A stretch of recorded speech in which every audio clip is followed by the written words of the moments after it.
Prašavte da li ljubomorata je prirodna i zdrava sostojba na duševni život. No, kažite mi predse, što mislite, da li ljubomorata je poremetuvanje na čustvata ili na mišljenjeta? Ete, kaži ni ti, Svetlana, što misliš? Da li se vprašanje čustvata ili mišljenjeta? Mislim, deka ljubomorata je bolesna čustvata. A ti, Tome, što misliš ti? И јас мислам дека се чувствата во прашање. A drugite? Секако, чувствата. Љубоморните луѓе страдаат. Јас тоа го знам бидејќи и сам јас сум љубоморен. Јас очекував дека ќе мислите така. Навистина, ljubomorниот безгранично страда. Но зошто страда? Страда заради тоа што е жртва на некои своји заблуди, а заблудите се мисловна категорија. Но јас кога ќе се посомневам во верноста на својата девојка, чувствувам некоја душевна мака. Зар тоа не се чувства?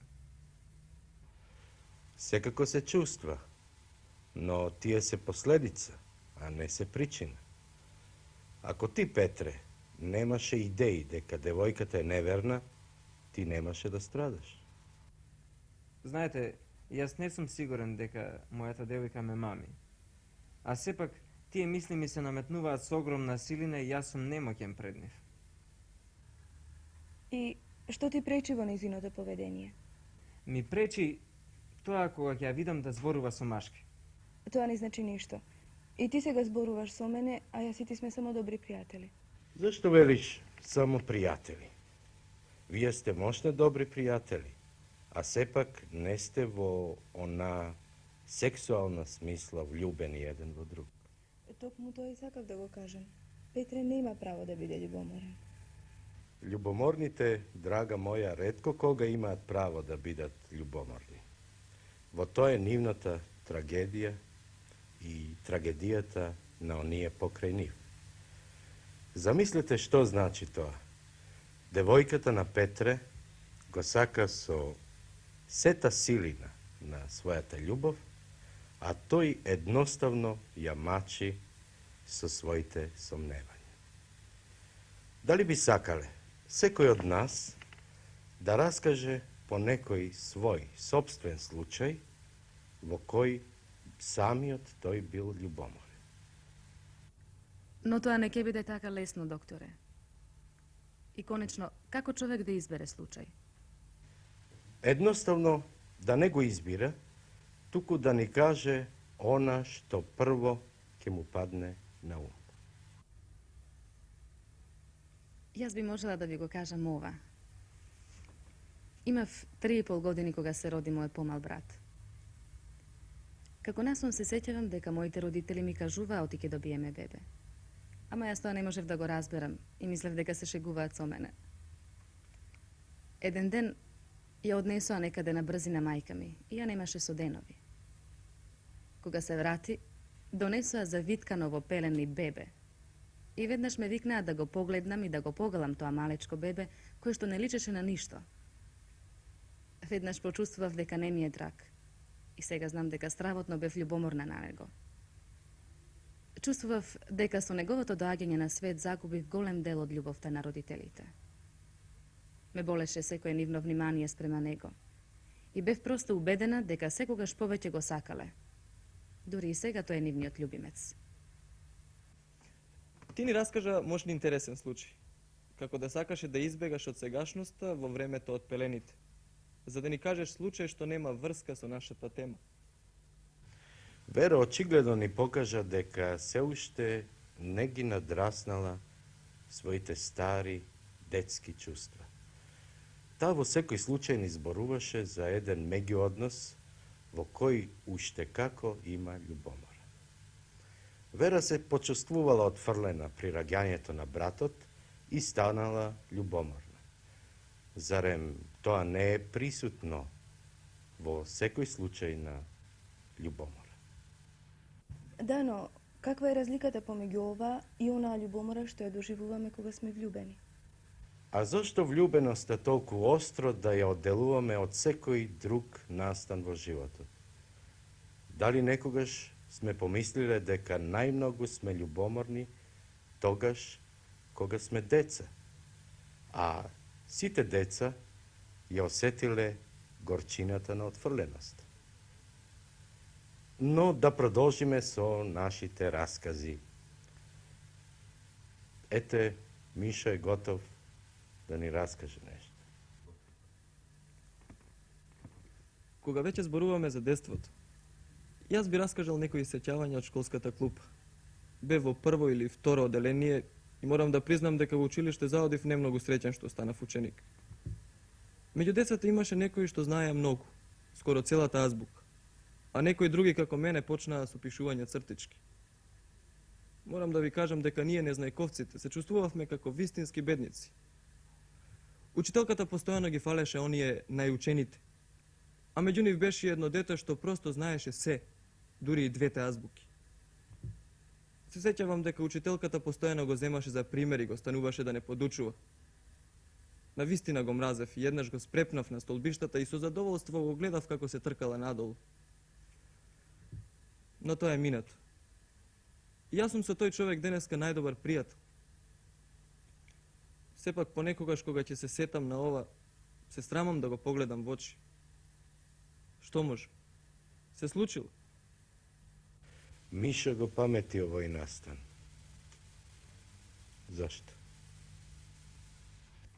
Зашто имал грижа на совест.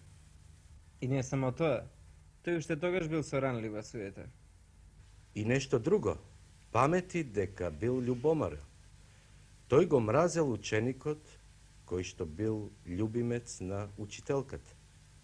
А познато е дека учителките се мощна, силна замена за мајката. Сакате да кажете дека неговиот случај е идентичен со случајот на Вера, бидејќи таа била љубоморна на братот во семејството.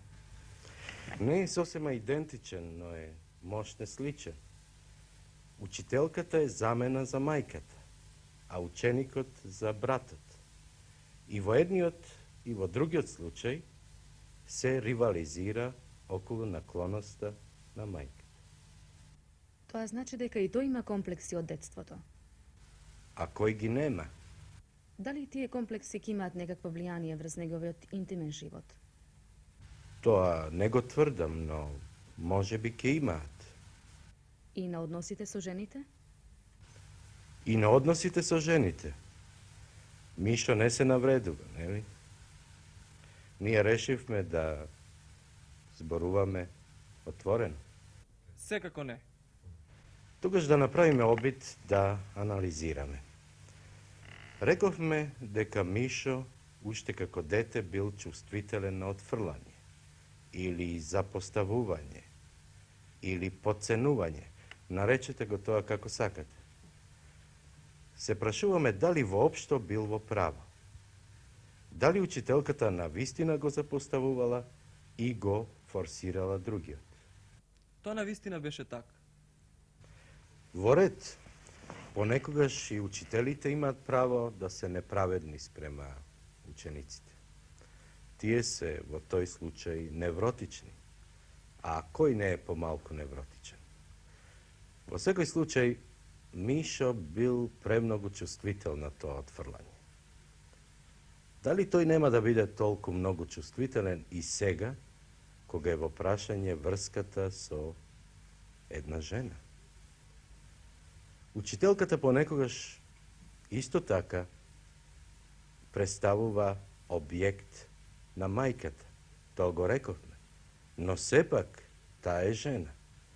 Дали тој не ќе сака да биде толку многу сакан од својата девојка, колку што таа не е во состојба да сака? А ако човек толку многу бара, тој во никој случај не може да ја одбегне љубомората.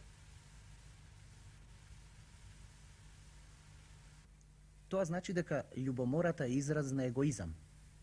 Тоа не е можно. Јас сум љубоморен, но не сум егоист. Вие сите тоа го знаете. Јас би можел се да направам за својот пријател. Јас би можел да загинам за својата девојка.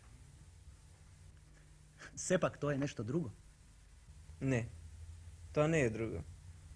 Сакате ли да ви раскажам еден случај и да ти докажам дека не си во право? Знаете ли дека јас заради мојата девојка еднаш избегав од дома? Всушност, избегавме двајцата. Тоа го знаеме сите, но ти беше должен да го сториш тоа. Јас не бев должен. А знаете ли што доживеав заради таа своја постапка? И што доживувам сега? Вие сите ги знаете моите родители. Славјанка избега од дома зашто не можеше да ги поднесува своите родители. Нејзиниот татко пие и е многу незгоден. А тој е најљубоморниот човек на светот. Славјанка и мајке често пати спијат при соседите зашто пијаниот ги брка надвор и ги претепува. Не сакам да ја сожалувате девојката што ја сакам.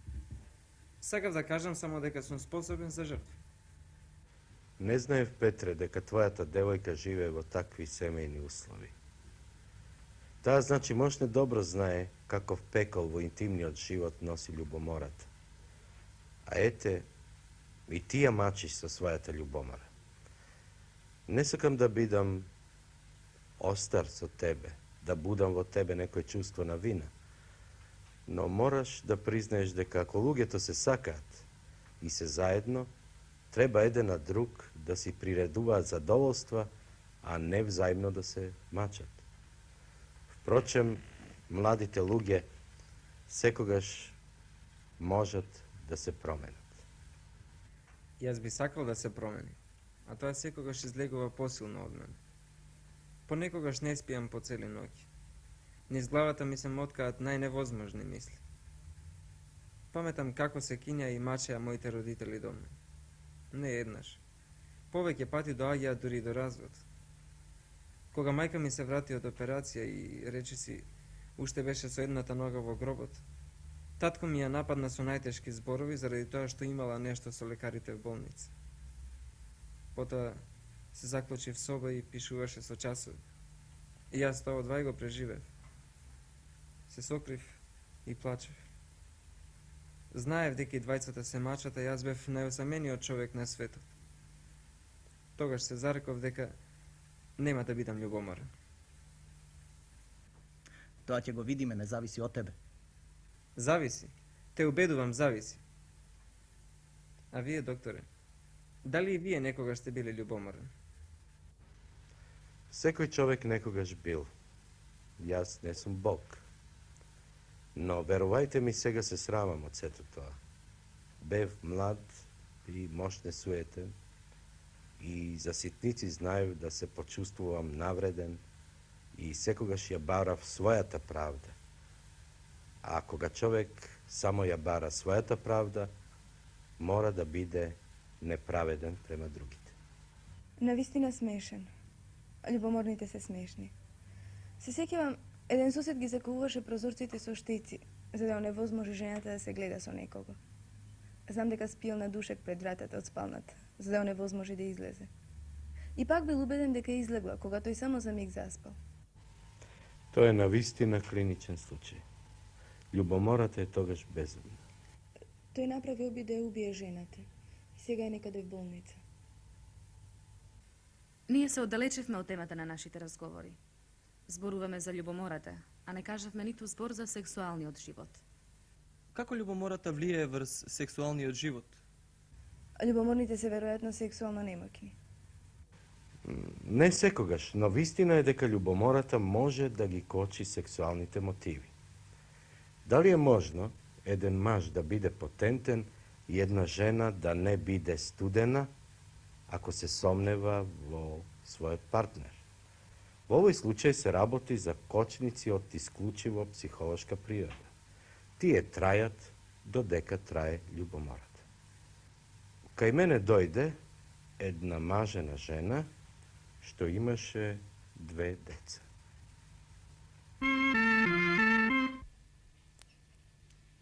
Мажот и јас со децата живееме во една рудерска населба.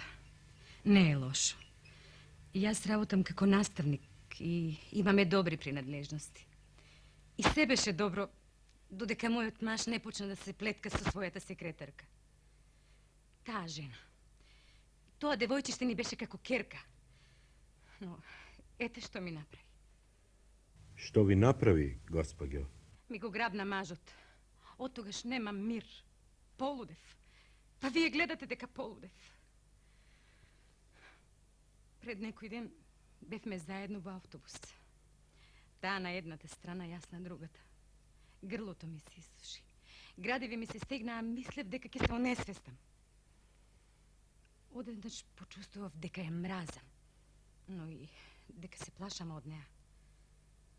Таа е помлада од мене, многу помлада. Сакав да е мртва или јас да сум мртва. Ги замислував како водат љубов. Па вие не знаете што значат тие представи. Тоа е неиздржливо. Дали во однесувањето на вашиот маж спрема вас забележувате некакви промени? Додека не почнав да му зборувам за ова, не. Вие му зборувавте за ова? Па зборувам секој ден. Не можам да се воздржам.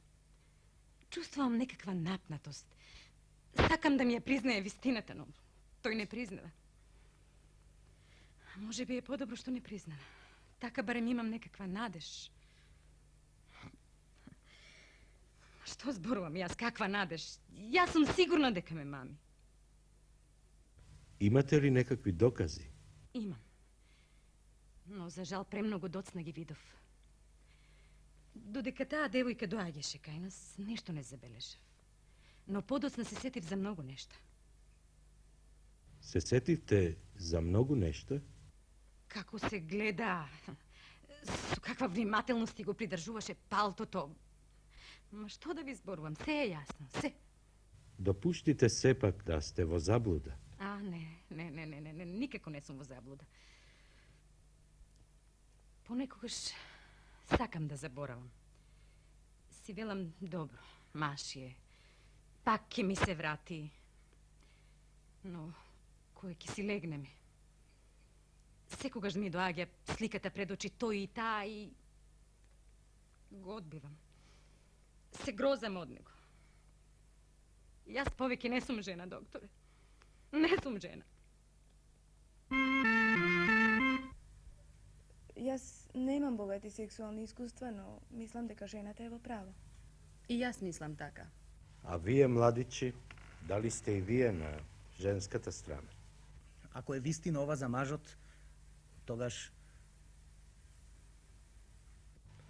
Но тоа не е вистина. Јас зборував со него и тој беше мощно искрен. Жената е жртва на своите лунничави мисли.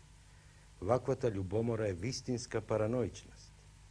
Ви и самите видовте какви се доказите за неверството. Тие се погрешна интерпретација на нештата. И вие не успеавте да убедите дека не е права. Не успеав, но тоа еден ден веројатно ќе се среди. Сакав да покажам како љубомората влијае врз сексуалните функции. Гледате, жената вели, јас веќе не сум жена. При тоа мисли на своето сексуално студенило. При мажите, ваквите сексуални последици од љубомората се уште повеќе присутни и видливи. А дали е можно еден маж да стане љубоморен заради тоа што е импотентен? Можно и тоа. Тогаш мажот помислува дека жената покрај него бара сексуални сатисфакции на друго место. При тоа се разбира може да греши. Воопшто, греши ако мисли дека една зрела жена живее со еден маж само заради неговата потенција. Во односите меѓу мажот и жената има уште безброј важни психолошки компоненти.